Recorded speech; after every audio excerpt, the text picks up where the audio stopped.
Okay, everybody, this is my review for The Punisher #1. This is a new series of The Punisher. This story arc is titled World War Frank Part 1.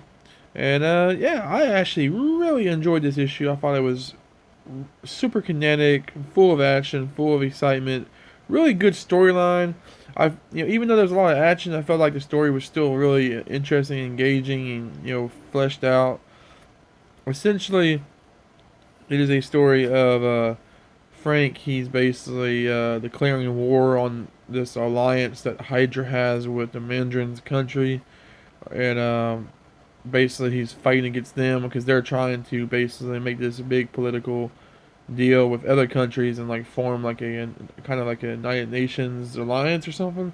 And Frank's basically doesn't like that, so he's trying to destroy it because it's basically evil murderers and bad guys behind this. So of course. Now, I don't usually like these political side of the stories of Frank Castle, but this one is actually pretty good. I enjoyed it. And the art is just magnificent. There's some really great panel layouts and designs, like this one here, where you see this motorcycle driver is stopping to see if anybody needs help from an accident that Frank caused. And then you see the reflection of Frank murdering one of the Hydra officers through the guy's mask, and it's just like a really cool effect, a really cool aesthetic kind of thing that I really appreciated. I thought it was really cool. And the book is littered in these kind of things, like these different kind of original, interesting panel layouts and designs, and just cool ways to display what's happening in the issue visually. Here's another example of a page that shows a lot of stuff going on, but doesn't give you really much dialogue, and just the art and layout is just all you need to know what's going on. And it's really just it's kind of funny too, just seeing Frank fighting his way through this elevator ride through the different floors.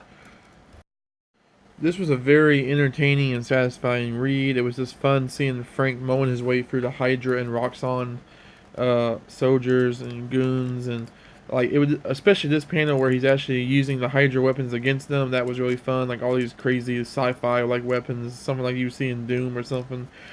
That was really cool. And just Frank is just so like this is my favorite kind of Punisher, the calculated, cold Punisher that just comes off as incredibly smart and ruthless at all times. It's great. And the ending of the book will really get you because it's a really cool ending and it's really well done. And there's another really awesome panel that I wish I could show, but it would be spoiling too much, and I don't want to do that. But this ending has a hell of a cliffhanger, and it's definitely setting up a big story arc for Frank. And if you're a Punisher fan, I think you should try this book out. I think it's really solid. It's War Machine was a nice departure, but I think this is a really nice return to classic Punisher form.